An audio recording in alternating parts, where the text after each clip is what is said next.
हर्का साम्पाङले अहिले जुन एउटा यो अभियान चलाएको छ, यो अभियानमा चाहिँ सम्पूर्ण नेपाली जनताहरूले साथ, सपोर्ट, समर्थन दिनुपर्छ के सकेको सहयोग गर्नुपर्छ, नसके साथ र समर्थन दिनुपर्छ।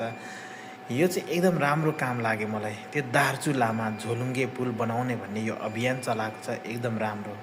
देश विदेशमा जति पनि हामी नेपालीहरू छरिएर रहेका छौँ, सकेको हामीले सहयोग गर्नुपर्छ, साथ सपोर्ट दिनुपर्छ। तर अब अलिकति व्यक्तिगत खाता राखेको रहेछ, त्यसमा चाहिँ अलिकति आपत्तिजनक कुरा हो। यो व्यक्तिगत भनेको व्यक्तिगत हुन्छ, यो कुरा चाहिँ सबैले बुझ्नुपर्छ।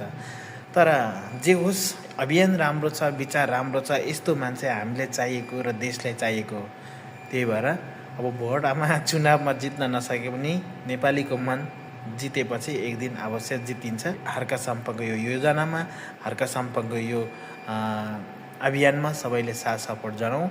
अब हाम्रो नेताले, हाम्रो सरकारले अहिलेसम्म त्यो ठाउँमा त्यो काम गर्न नसकेको, तर अब हर्का साम्पाङले गर्छु भनेर बाचा गरेर अभियान सुरु भइसकेको छ। सबैले साथ समर्थन जनाउनु होला।